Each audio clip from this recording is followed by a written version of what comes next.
May you introduce yourself, please? Hi, I'm Elnaz. I'm from Iran. You can call me El. 32. I have been living in Iran like for 31 and a half years.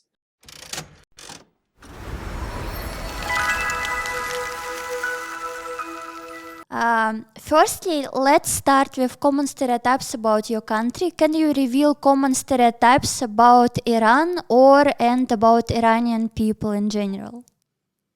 Okay, the ones that people around the world think we are is the first is that we are Arab. We are not. That we speak Arabic. We are not. Mm-hmm. Like we hate Western countries. No, we don't. Or I don't know. We are terrorists. We are not. I don't know. Some very like common bad stereotypes are in people's mind around the world about Iran, which are not correct. None of them. The first of them is that we are Arab. I don't have any problem of being Arab, but we are not Arab. You know, we are Persian people, and we speak Farsi. Our language is Farsi. Actually, we share the same letters with Arabic, but Persian, I mean Farsi, has 4 more letters, and the way we pronounce the words are different. We share actually some words, like some words are coming from you know, they are like similar in the same in both languages, but they speak different, we speak different. We have like courses, Arabic courses in the school, in 12 years of school. Like from middle school we start learning Arabic, so we know Arabic a little bit in general. But we are not Arab, and we do not speak Arabic. Our language is not Arabic. Our language is Farsi. So the region that is now nowadays known as Iran, it was traditionally known as Persia before, right? And this why, the language is different. And can you explain about overall population of Iran nowadays? Because I heard that 60% of the population is Persians, and some other, and also some percentage of other ethnic groups living in Iran. Actually, it's not completely correct, and it's not completely wrong. In my country, we are a very like big country. Like among of us, like we are, I don't know, we are like 16 or 17th biggest country in the world. So we are all Iranian, and we all speak Farsi, but there are lots of people who have their own dialects, their own languages, and their own like accents.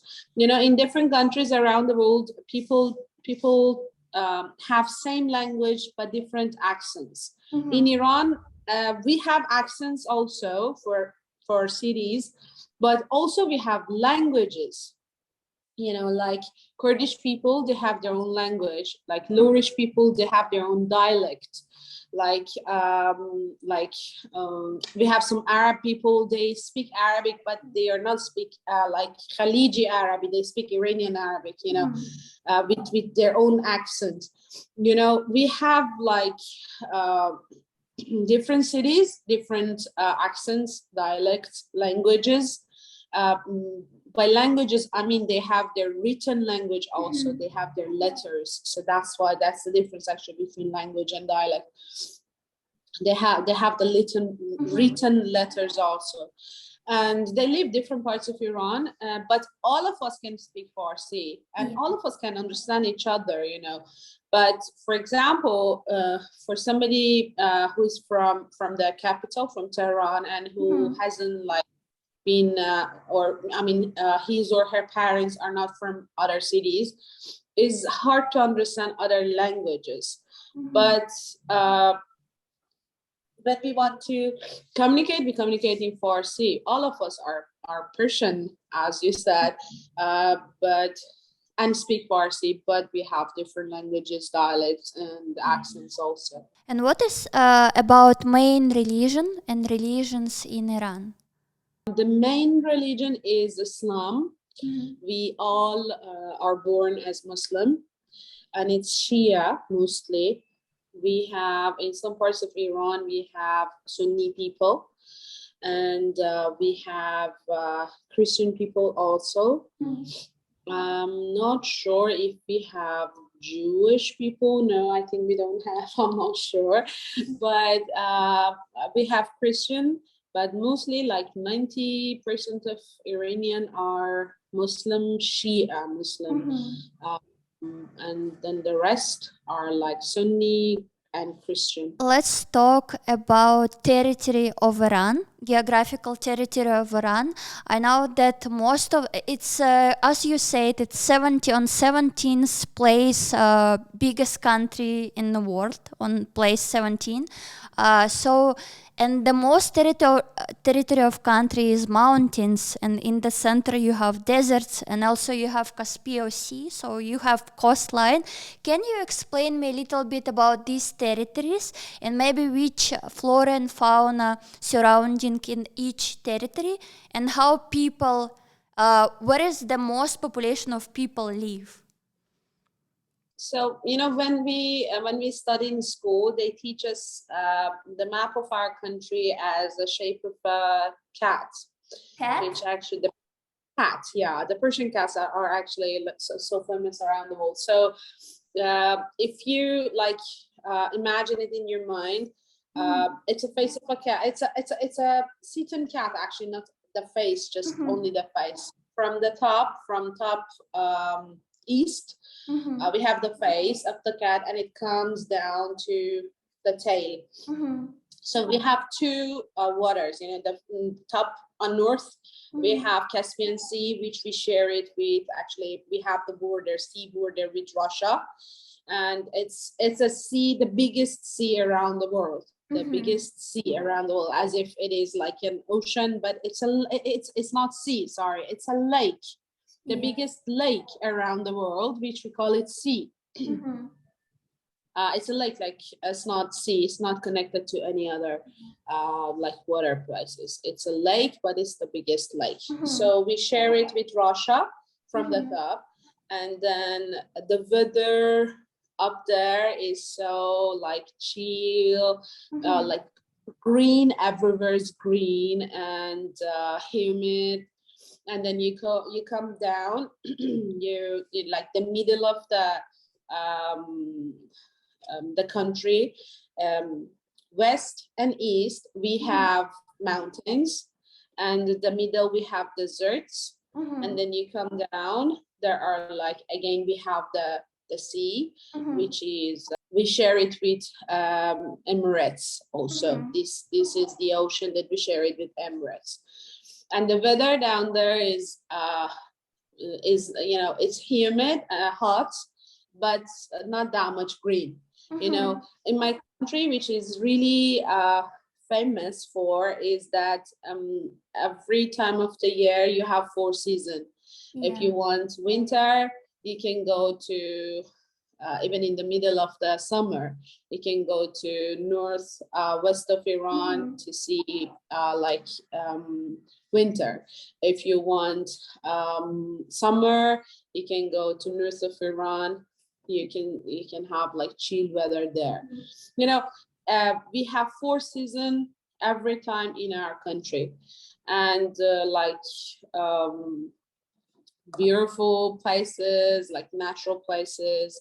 We have 2 biggest series of mountains that one of them are one of them is on the north of Iran, and the other one is on the west of Iran. Series of mountains.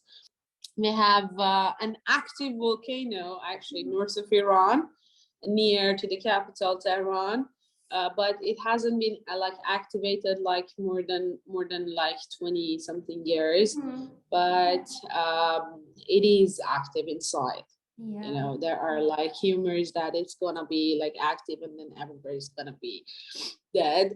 But because it's near the capital, actually, people in Tehran, which I am from Tehran, we have like this a fear in our mind that someday it's gonna be active and then we're gonna die. Yeah. But anyway, we have everything, you know, everything in our country, like earthquakes, like floods, like whatever it has. We have volcano. It hasn't been activated, yeah, but we have it. The only thing that we don't have is tsunami, you know, because we are not connected to the big oceans. So, but we have the rest of them, especially earthquake. Actually, we feel earthquake a lot in Iran. And how do you survive earthquakes? It's very strong. It's how regular it is. Some of them are very strong. You know, some of our cities has been destroyed, and they have been destroyed, and they haven't been like rebuilt again yet. Like I can remember, like 4 years ago. Before starting the pandemic, there was an earthquake in the west of Iran, and like many people died, and the cities are not built again, you know, because they were like the earthquake was so strong, and actually we couldn't actually rebuild the buildings yet. And there is a historical, there was actually not anymore, there was a historical city. We call it BAM. It was one of the historical places which actually it was a castle which built like many years ago. But there was an earthquake there, and the castle destroyed, and it is destroyed, still destroyed. So we cannot do anything. Some of the earthquakes in Iran are really strong, like up to 9 point something Richter. But some of them are not. We feel them, but you know, in something's funny. Like days ago in Dubai, people felt an earthquake. I was in Dubai also, and the earthquake wasn't happening in Dubai; it was happening in Iran, and they were just feeling the hits from the earthquake. Exactly, and people didn't even know how to react when it is happening because they haven't had it, or they didn't experience it haven't experienced it in their lives before.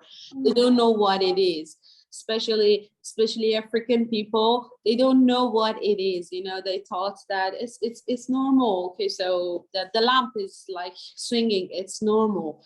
You know. But it is not, you know, in my country, in the schools, they teach us what to do when it's happening, or what not to do when it's happening. I have experienced it 3 times in my whole life. So it's very, and 2 of them were very strong. And when it's happening, you have to be out of the house for at least 4 or 5 hours, because aftershocks might come, and then, you know, the aftershocks might be like even stronger than the main earthquake.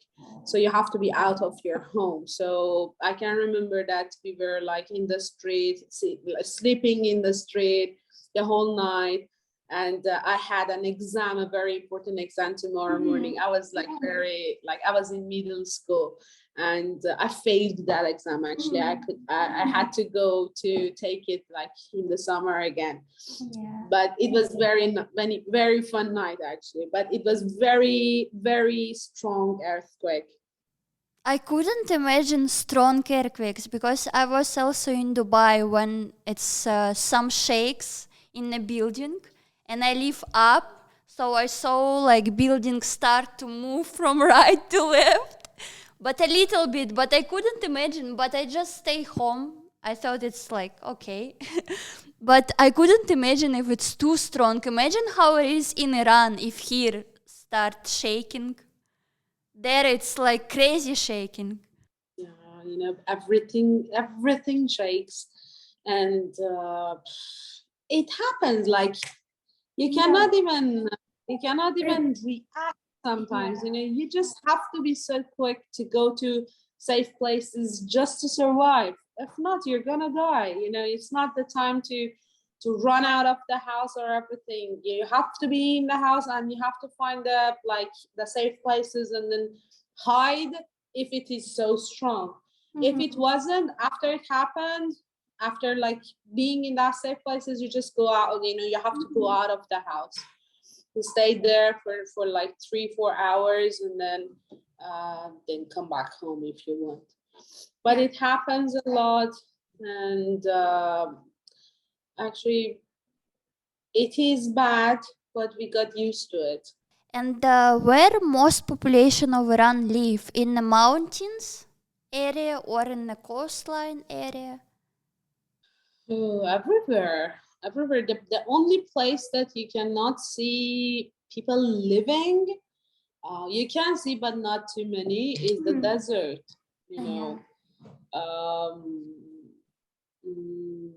Everywhere, they are spreading everywhere. We have people from the mountain area, the coast area, the central. And could you explain me common lifestyle for people from each area? In general, all generalized. Because we have different cities, different lifestyles. I told you, different dialects, different languages, so they need different lifestyles also. It depends, because the weather is different, because I told you again, we have 4-season weather. So when people are living in a humid, rainy weather, which is all the time rainy and humid and chill, so the lifestyle is different from the people who are living in a place which is not humid, like rainy every day. So people have different lifestyles in different cities in different parts of Iran, different wearings even based on the place they live.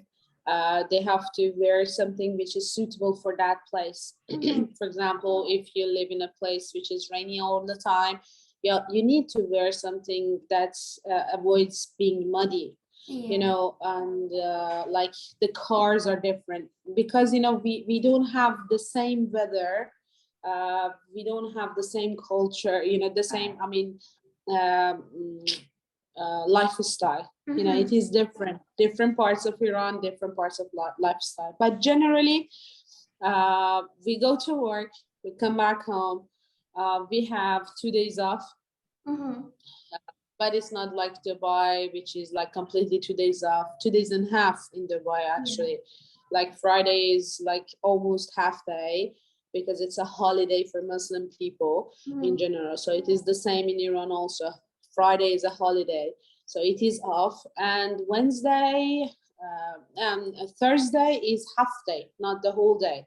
So people go to work on Thursday, but for half day, and then they come back home. It's holiday until Saturday morning. So our week starts from Saturday, not Monday. So we start from Saturday, and it goes to Thursday, Friday weekend, again Saturday. So the week starts from Saturday. Yeah. I also heard that you have a little bit different traditionally calendar, that it's solar calendar, and traditionally year starts from spring, right? Yeah, exactly. The first day of spring is our first day of New Year, actually. We call it Nowruz. It's one of our traditions. We call it Nowruz, means Ruz means day, no means new. Nowruz means new day. And it's the start of our New Year's. Yeah. And it's the first day of spring, actually. Yes, our calendar starts from spring, summer, autumn, winter, again spring, summer, winter. It's not like the international calendar. Yeah, we call it solar calendar, and it's based on the sun circles around the moon and itself. Yeah. And how do you adapt to the other countries? For example, you have little bit different days, but how do you adapt to the international calendar? Actually, it's so hard. It's so hard. It's so hard. Yeah, I was working when I was in Iran. The latest place I worked in a trading company. We worked with mostly China, and our suppliers were in China or Canada, and then it was really hard because the time difference actually was hard. It was like for us, it was 8 a.m. I started work at 10, but I had to be like in the office at 8 a.m. because 8 a.m. for us was like 2 p.m. for them. We were already late. It was like so crazy. And also like the holidays, for example, our New Year's Eve, we have like 15 days off for our New Year's Eve. I will explain it later. And then it was our New Year's Eve, and then the Chinese calendar, the Chinese New Year's Eve, and then the New Year's Eve. They were like back to back. Like half of the year was off. Some of them we were off, some of them they were off. So it's really hard to manage these dates and times, but people can do. You come, they come. We can communicate with each other. It's okay. But for people who come out of the country, it's really hard. For the beginning, when I came out of the country and I started living out, I was confused with the dates.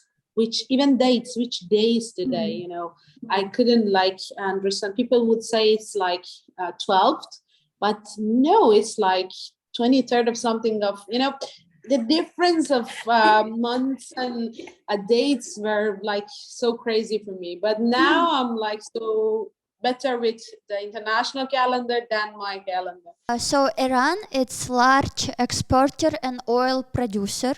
It's known for all world. And also, from this, can you explain overall what else Iran exports?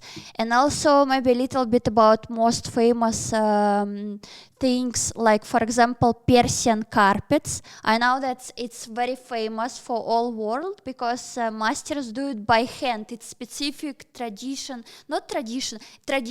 thing to do it by hand. And some of the carpets are very expensive, and it took over a year for one master to make it by hands. Can you overall explain it? Except oil. Our country it's rich, not money wise. I mean rich for stones, like precious stones, like rich for like some kind of sands, even trees, fruits. For example, out of Iran, you buy watermelon like in pieces, but in my country it's funny. If you go and ask for a piece of watermelon, you go and buy like 2 whole watermelons and bring it home.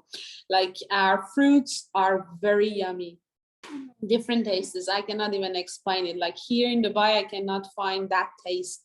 We have like more than 10-12 kinds of apples. We have more than 10-12 kinds of grapes. We have different grapes, different fruits, different precious stones. Like, for example, one of the most important things we have, which is imported to other countries, is saffron. It's one of our spices. They call it a spice, but it's not a spice. It's a special expensive actually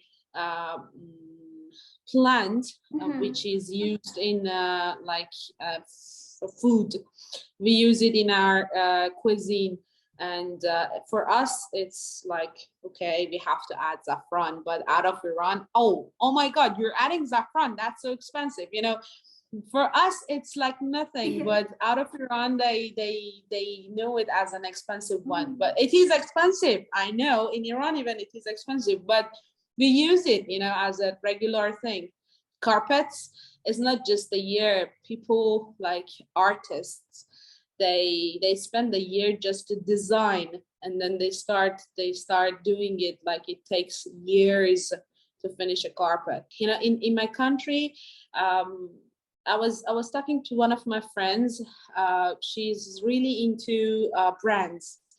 I told her that we don't have brands in Iran. It's not allowed because of the sanctions and everything, which I don't want to talk about it. But we don't have access to the brands, to international brands, any kind of brands in Iran. But we have like so many expensive, precious brands, Iranian brands, which are handmade and very like unique and beautiful.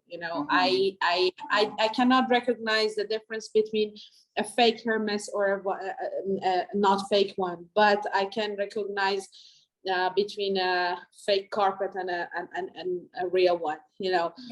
For us, it's a little bit different. Like fabrics, we have like different cloths. We can people make it, people color the cloths. Iranian are like so rich with the art, in general, any kind of art. For example, if you go to our historical places, you can see that like recently when I was back in Iran, like 2 months ago, I went to one of our famous cities, Shiraz, which is the name of one of the finest wines in Europe, because actually it is famous for the wines also. Many years ago, they exported our trees to Europe, and then they started making wine out of those trees, grape trees. So, and they name it Shiraz. Anyway, I was in Shiraz, and Shiraz is very historical. And we went to a very old house. They explained us that the windows, the glass of the windows are colored, by experts, and many years ago, and the colors are still there. Art and colors are, they have different meanings for us. And we I cannot even list the things that we import out of Iran, eating wise, not like food, fruits, and these kind of things. And they are so like famous around the world. Except Persian carpet and Persian cat, we have many other things. And one of the things I really am into is the silver we have, which, for example, I have one of it. I bought it from one of our cities, and the stones. In general, I can say Iranian are smart artists. For us, it's like nothing is impossible, but we are not that much hardworking. We are kind of lazy. It's not a good word to use, but we are smart. We are smart, and we are really into art. You can find it everywhere, from carpets to the fruits. You can find it everywhere. And oil is just one small thing for us to be imported around the world. People around the world may know us for our oil and the gas and everything, but like it's not. Iran is not that. Iran is like beyond the mines. You can find things that are not like foundable in other countries around the world in Iran.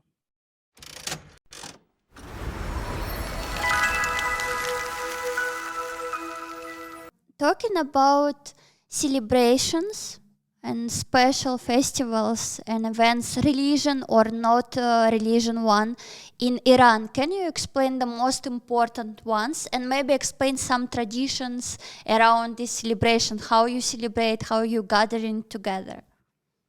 We used to have many feasts in Iran. I used to because nowadays people even are not in mood of like having those feasts, or like it's not allowed to do it sometimes. But generally our New Year's Eve is the best feast you can find, because there are like, before starting it, And then after, so, you know, there are like steps of these, you know, the steps of celebration for this happening, the New Year's Eve. You know, before New Year's Eve, there is a tradition, like the last Wednesdays of the year. We the last Wednesdays of the year, actually we celebrated on the Tuesday night. Tuesday night of the last Wednesday of the year. And we call it Chaharshanbe Suri. Chaharshanbe means Wednesday in Farsi.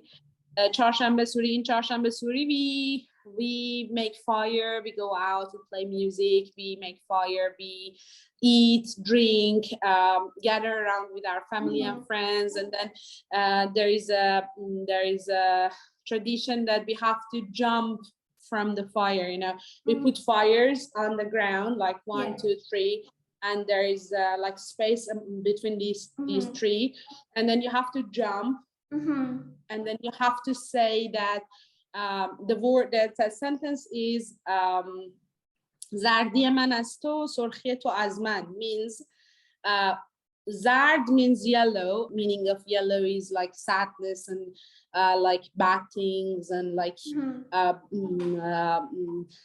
disease and these kind of things. When you say Zardiya man asto, it means whatever I have which is not good, which is bad, like my disease, my whatever it is bad inside of me comes to you. And then sorkhiyatu az man, sorkh means red. It means whatever you have, like the cheerful, like energy, like happiness from you comes to me. Like Zardiya man ast sorkhiyatu az man, and then we jump and say it, and then we celebrate that night. Like the whole night we celebrated, we make fireworks and everything, like we gather around. And then it's before the spring, and then it goes to the spring, like the New Year's Eve. We have a tradition of having 7, we call it haftzin, means 7 se sound. Like we have apple, as you know, they have history, but I just call them, but they have history behind them. Like there is an apple, which is sib, starts with se. We have sabze, which is grass, and sabze starts with se. We have sir, which is garlic, starts with se. We have sekke, which is coin, starts with se. And we have samanu, which is a special sweet. Actually, we don't have the same in English, so it's samanu. And they are all 7 that we put it on the table with a very special cloth that which is like handmade by like traditional handmade cloth. We put them on. We put these 7 on that, and then the mirror and candle. And when the spring starts, we have to be around this table. And then one of them is for the health, one of them is for the money, one of them is for the food, one of them is for the greenness in your life. You know, the New Year's starts with these 7 se, and then we celebrated the New Year's. We celebrated the first moment of the New Year's. We celebrated around this table, and then the gatherings start. You know, people go to their families' houses. They come. You know, we call it like eight didani. You know, for example, in the morning they call, "Can we come to your house?" It's 8 in the morning, and we will say, "Yes, please come." They will come. They will sit like for 20 minutes. That's all. Like, we offer them sweets and tea and like some nuts, and then they will go. And then like after half an hour, we go to their houses. You know, it's like, yeah, you know, we have to go and visit each other. And it starts from older families, like youngers go to the older families' houses, and then they come to our houses. And then after these, like, gatherings, going and seeing each other to their houses, and then we have like 15 days off. The last day of these 15, actually the 13th day, is the Nature's Day. On Nature's Day, everybody goes out of the house, and we bring the sabza, the grass that we have, that we grew. Actually, we grew that sabza out of the wheat. We also do it. We bring that one with, we take that one with ourselves to out of the house, and we go to the nature near the river or in the jungle or something like that. We picnic, we have fun, we play the whole day, and there is a very funny tradition also about the girls. There is a humor that if you want to get married on Nature's Day, on 13th of February, on 13th of the New Year's Eve, you have to you have to do it with the grass. Girls who wants to get married, they have to do it with the grass. And then how much you do, how many you do it, you give like more chances to get married on that year. And it's like a funny humor, and we make sure proud of it. And this actually the most important feast in Iran is like the New Year's Eve, but we have like other feasts also. We have religional feasts like other religional countries. But this one is especially for Iran. This is Iranian feast, and we celebrate it very huge. We all like it. We all. It's as if we've worked the whole year to get that moment, to get to Chasham Suri, and then the Eid, and then Sizda Badar. We do it to get these 15 days off. So that's it.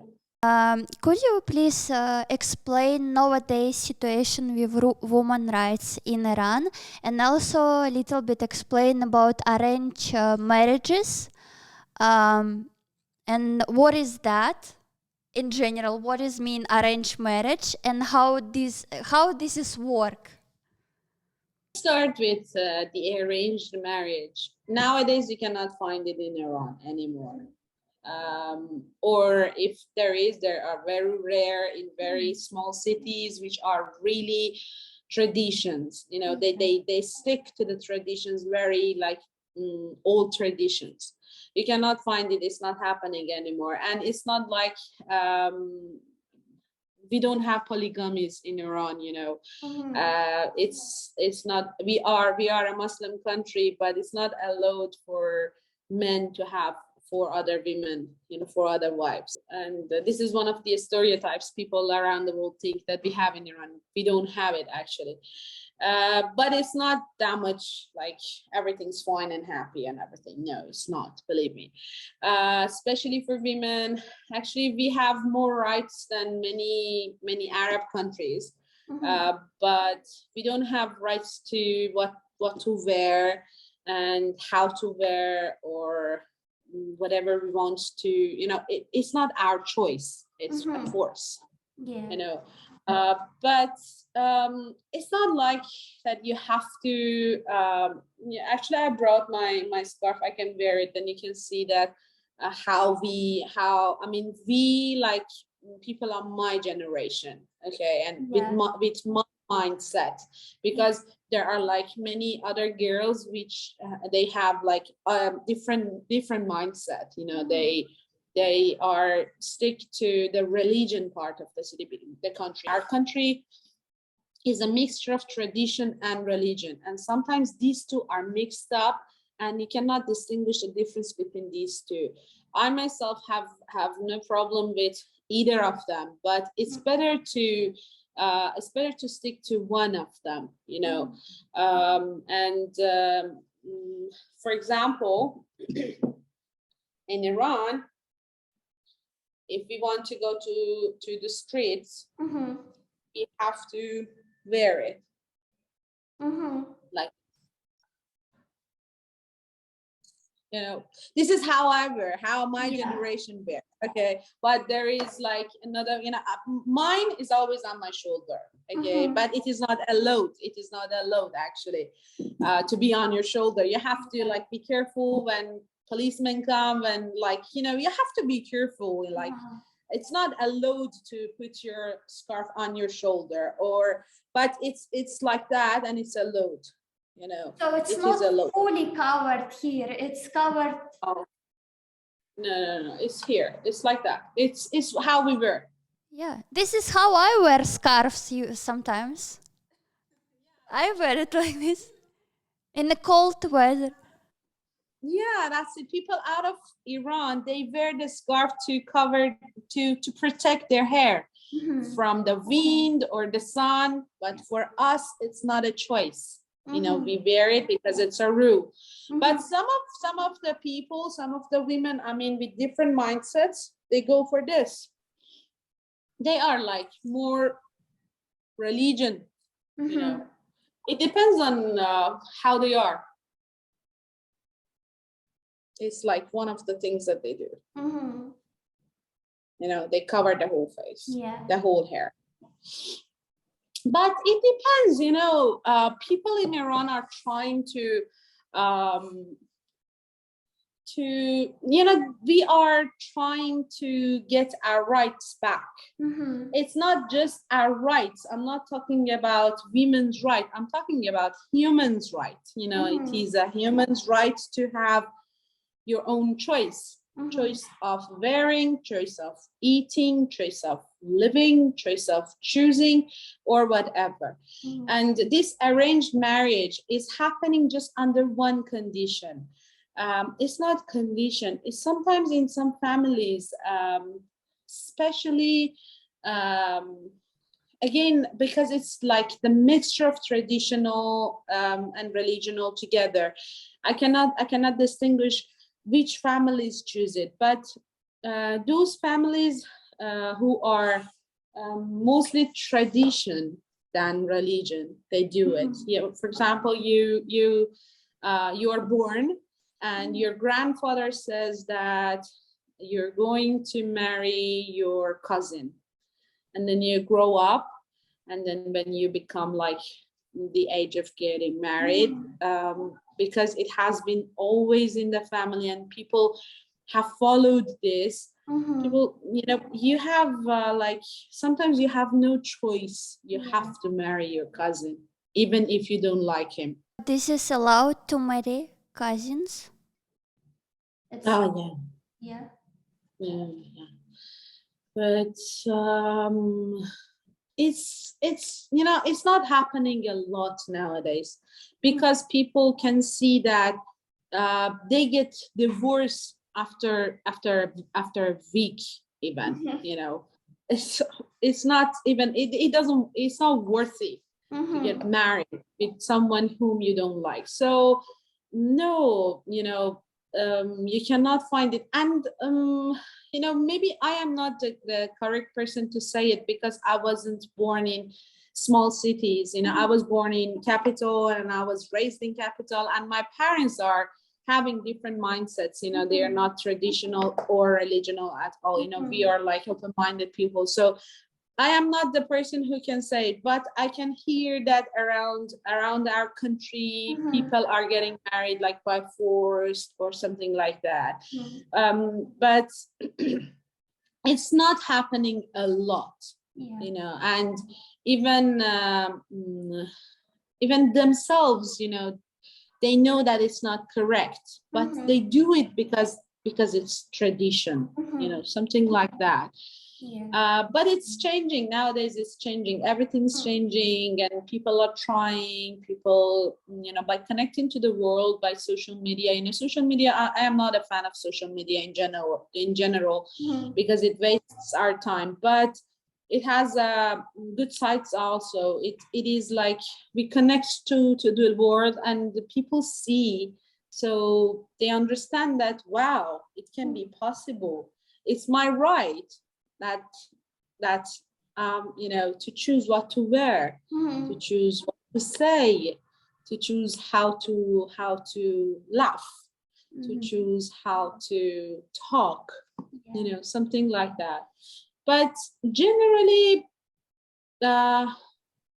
it's getting changed. That's what I'm telling you. So can you explain a little bit shortly about some few more traditions, if you have it in mind, that you have in Iran, or maybe some superstitions, specific superstitions in Iran that you have?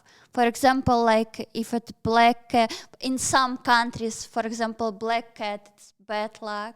I don't think like this. I like cats, so. I love cats actually, and I have a pet which is a cat.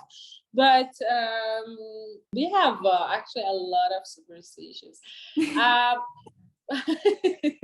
You know, it is in our tradition. You know, long. You know, our grandparents were like, you know, they used to use it. You know, because they were not educated and they were not connected to the world. You know. It happens everywhere, in every country you can find it. Yeah. It depends on the city, you know. Yeah, for example, some cities in Iran, they think that black cats are bad chance. But some cities, they think no, it's a good chance, you know. It's like different in Iran. But what we grew up with is genies. You know, for example, when we were child, you know, when we are child and we are growing up, and for example, if they want to tell us something to do and we actually avoid doing it, and they want to like make us be afraid or something, and they will say that genie will come. You know, genies are like we call it ghul. I don't know how to I don't know the wording. It's not a genie. It's a very huge genie. You know, it's a very huge thing. We call it ghul. And in one of our cities, actually, there is a very huge hole in a mountain, which we call it the prison of the ghouls. You know, the prison of those genies, you know, because in that city they believed that they were those genies, and this is the prison that you have to like put them. But it's a very huge, deep actually hole. Yeah, you know, it's actually it's a place that tourists go and visit. You know, it worth visiting. It's so scary, you know, it's so scary. You cannot see the end. It's so deep. And, you know, we were growing up and we knew that, oh my God, they will come and, for example, catch us. They will come and, for example, take us apart from our families and something like that. But generally, genies and ghosts are like coming with us. You know, we like to talk about ghosts and genies. And, you know, when you go to an old house, we call it like haunted. You know, we have like some haunted, you know, we make fun and a rumor out of these old houses in some cities, especially like, for example, north of Iran. We you know, people say it and we follow that. For example, this house is haunted or something like that. You know, genies and ghosts are coming with us. You know, this is like something that we, you know, every Iranian have experienced it or have heard about it or have I don't know, have had a story in their mind. You know, this is something that we all have it. But this is not real for sure. It's just rumor. Yeah. And talking about food, Iranian food, can you explain me some traditions food in Iran, and also what is common food for Iranian and what is traditional food, most delicious and tasty? Meat, red meat is like, you can find it in like most of our food, not all of them. But we have very famous kebabs. Very famous kebabs that people, when they come to Iran and they taste it, they want it again and again. We have famous kebabs, and we have you know, rice is something necessary in our food. You cannot, you know, if there is no rice, it's not food for us. You know, there has to be rice and something next to it, and that something next to it is a stew or something. But that is stew, something which is really important in Iranian cuisine is time. If you want to make a very yummy stew, you have to put time on it, like hours. Like, for example, we have guests for today. We start cooking from last night because that takes time. The whole night it has to be on the oven with a very low temperature. It has to be on the oven for the whole night, and then the process takes time. The process of cooking takes time. Iranian cuisine is not a fast cuisine at all. Okay, if you want to have a very yummy, delicious food, you have to put time on it. And rice and meat, these two are everywhere. You can find it like everywhere. And we are famous for our kebabs. Mostly people know Iranian as their kebabs, but 2, 3 stews that we have. One of them is qorme sabzi, one of them is qeime, and one of them is pasanjun. These 3 are our famous traditional food.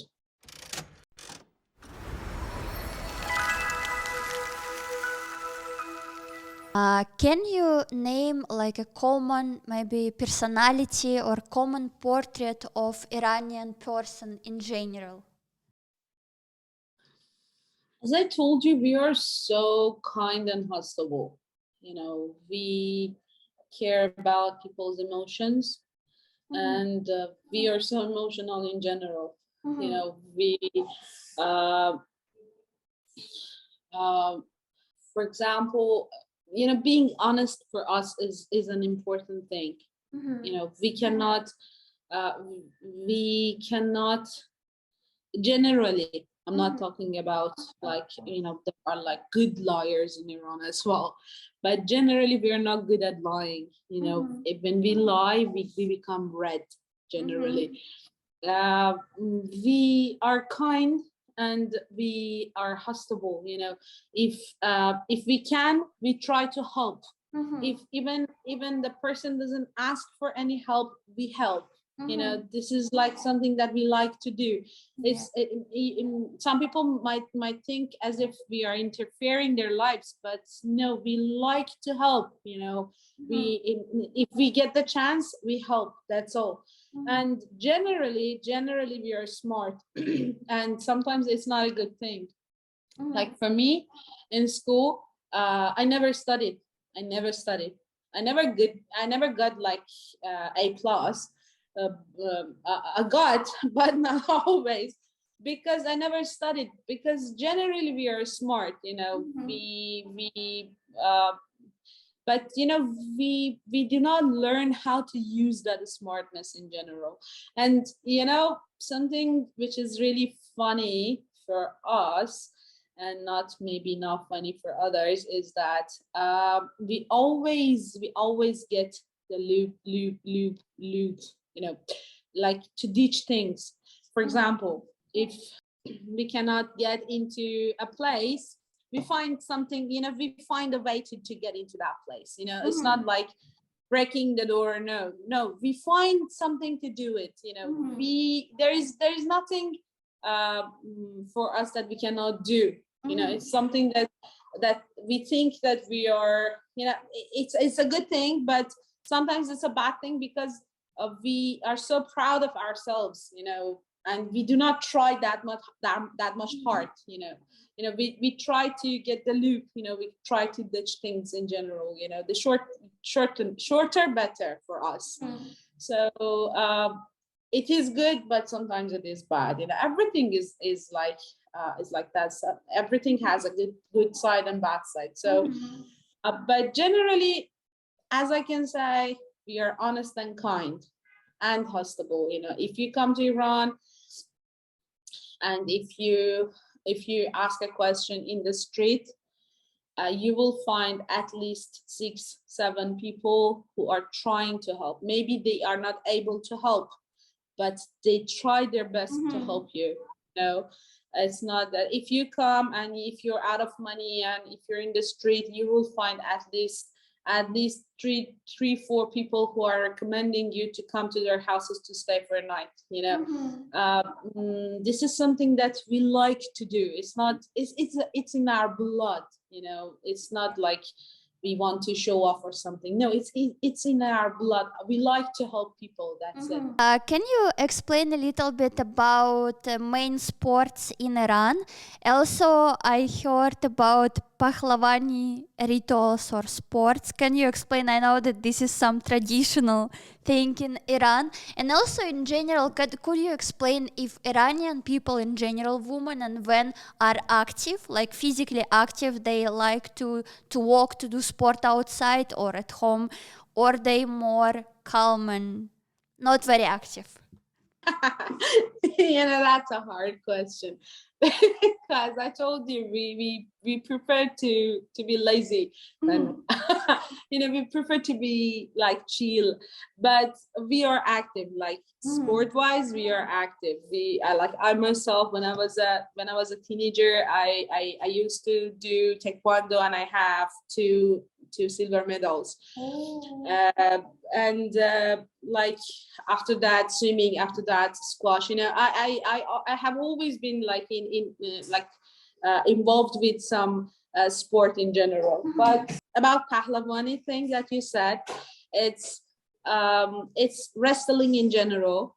You know, we call it wrestling nowadays. They know it as wrestling. But it's very traditional. There are like special places designed for this special sport, and it has rituals. You know, you have to follow the steps. You know, you have to respect the master. You know, it's like very, very very important to follow those steps to you know, it's very ritual and like traditional that you have to respect it. And you know, some, you know, mostly, and it's actually mixed with the music always. There is like a very special drum, which is like Iranian drum. It's not drum. It's like it is played in a different way. We call it you know, it has a different name. And that special sport is always happening with a song, with a music, and with a special in a special place, which is designed. And the design is it's a circle. And the circle has a meaning because, you know, this is like the connection between people. You know, it has this circle, and the place that they do it is lower than the surface. You know, there are steps to go down, like 2 steps you go down, and it is the surface that they do it. And they have like their own special. I'm not talking about wrestling, but I'm talking about pahlavani. And they have their own tools to do it, like special things that they do it. And they heavy, right? These things, it's heavy to hold it. Very heavy, very strong men can do it. And it's not that women are not allowed to do it. Women sometimes cannot do it because they are really heavy, you know. And it's usually done by older people, you know, because it's very old traditional sport in Iran. So nowadays, like younger generation, they do not go for that sport because first it's hard, and young generations are a little bit lazy. And second, you have to follow the rules. There are, like I've told you, rituals that you have to follow the steps. And again, young generations, we do not like to go for long things. You know, we prefer the shorter ways. So nowadays, young generations are not into that sport, but it is still here. Unfortunately, it is dying, kinda. You know, it is like becoming out of it's not that much new anymore. You can find just older people who can do it. But out of that sport, wrestling is coming. Wrestling was born out of that sport. We have a special wrestling, which is really famous, and we have like champions, or world champions, which are top of them are Iranian in that wrestling, special wrestling. We call it Pahabani wrestling, I think. I'm not sure if it is the same in like other countries also. Could you tell me if family institutions are important for Iranians people? Like people keep family like a big, like families usually big or more individual and smaller in Iran? It used to be very big, It used to be, family used to be mother, father, children, grandparents, uncles, aunts. But nowadays it's just mother, father, children, sometimes grandparents, And in Iran, something which is might be like interesting to know is it's not, in English. I don't know if it is the same in your country or not, but in English they say uncle and aunt, and there's no difference between the sister of the mother and the sister of the father. They are both aunts, but in Iran it's different. In Iran we call khale for the sister of our mothers, they are khale. Sister of our fathers, they are amme. And brothers of our mother are dai, brothers of our father are amu. They are different. Yeah. So something, it's again, it might be interesting that, for example, we try to choose which one we want to get closer to. Our khales are like the mother side family or the father side family, and you.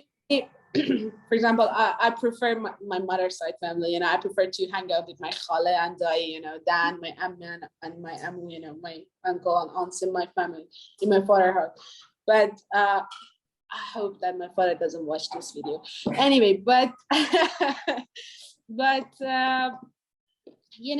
nowadays it's just parents and children, and it's getting to be like just the children. It's getting to be like so more individual than like being expanded, because like everywhere is changing. Iran is changing also. We don't have time. We are so busy with our jobs, with our lives, with our stuff. So we don't have time for others, and it's bad. It's not good. We don't like it, but that's it. For foreigners, for people who is not from Iran, but for example traveling to Iran or going to live in Iran or work in Iran, how to fit in Iranian society, how to maybe act, communicate, to what outfit to have, how to understand culture, to not perfectly, but at least fit in society and be accepted. As a tourist, you won't have any problem. I told you, we are so hospitable. We don't care if you wear the hijab or not. We don't care if you I don't know. Nothing is important as long as you are a tourist. You're so welcome in our country, by everyone, government, people, everyone. And you're going to be safe, and you're going to have fun. And as long as you get into somebody's houses, they offer you everything, food, accommodation, like they take you to their ceremonies, to their like weddings, whatever. You're going to have fun. If you want to just visit our country, you're going to have a lot of fun. But as a person who wants to live in our country, I think it's a little bit harder. If it's legal and like, for example, I used to be an English teacher, and I used to teach Farsi to a couple from they were Dutch from Poland. I used to teach Farsi to them, and they were so respected. The man was working in a company in Iran, so he and his family came to Iran for living, and they were living in a very good neighborhood, and they were so respected. They had everything. Tourists and legal ones, they are going to have a perfect life because we love to see like different peoples than us. We love to see like European people in our country, African people in our country. They are like funny for us and interesting for us to meet them, to talk to them, and to have them around. So you're going to have fun. It's easy for you to fit in, no problem. And if you do not fit in, it's not a problem even. You can go whatever you want, do whatever you want, be however you want. That's all, because you're visiting and you're going back. That's all.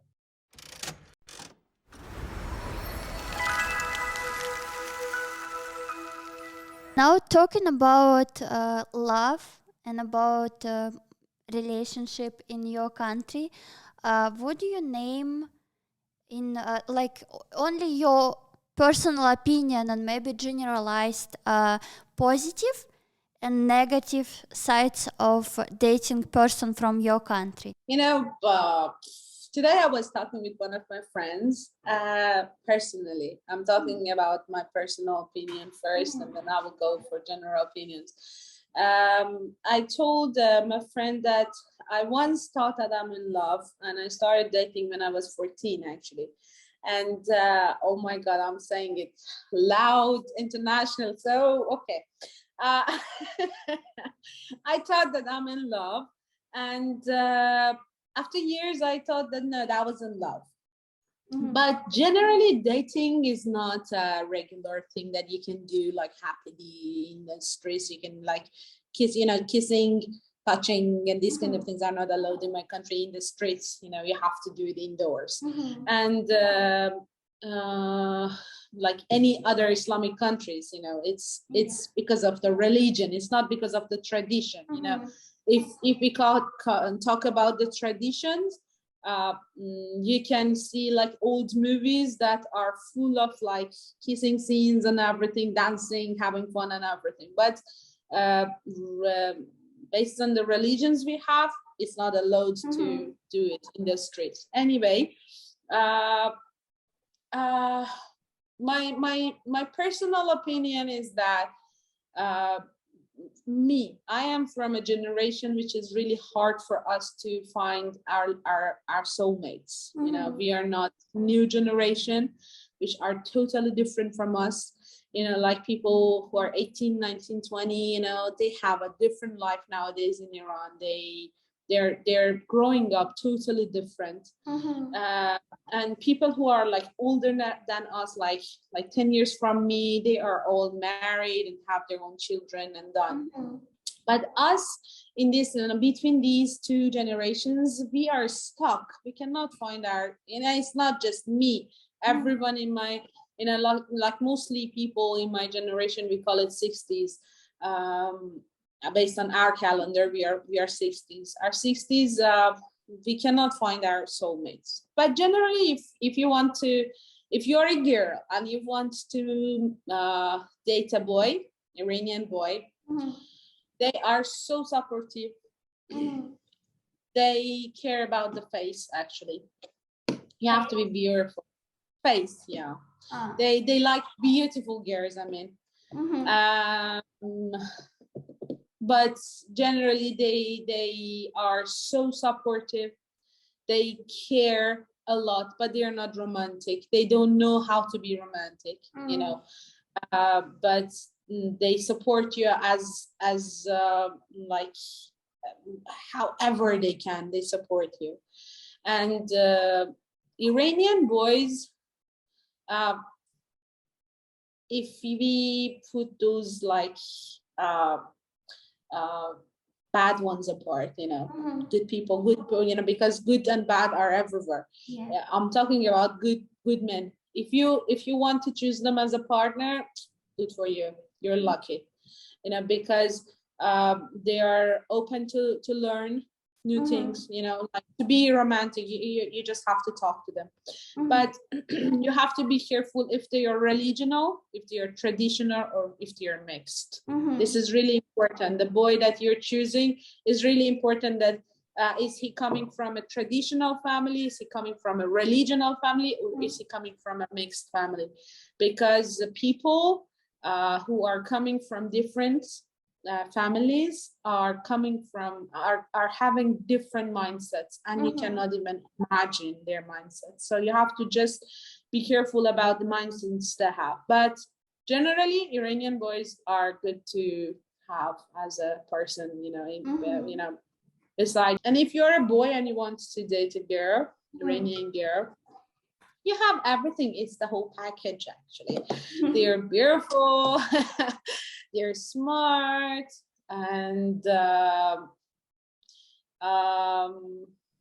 if I want to say the bad thing, we have, unfortunately, nowadays in Iran, we have some girls who just think about the money, and it's not good. But again, if we put those girls apart, Iranian girls are really good to date. You know, they are a keeper. You know, you can have them forever. That's it. So now it's time to spin the wheel. I will spin the USDC wheel, and random amount of USDC will be appear on the screen, and this amount I will send it to your cryptocurrency wallet as a prize. Ready? Sure.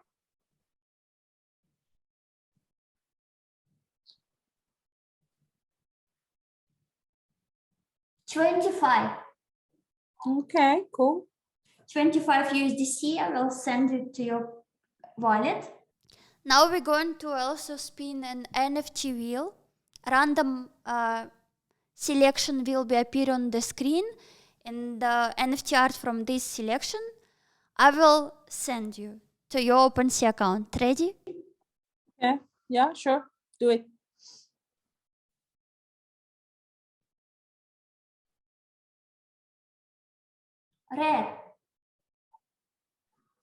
Red. So you win 25 USDC and NFT art from rare section.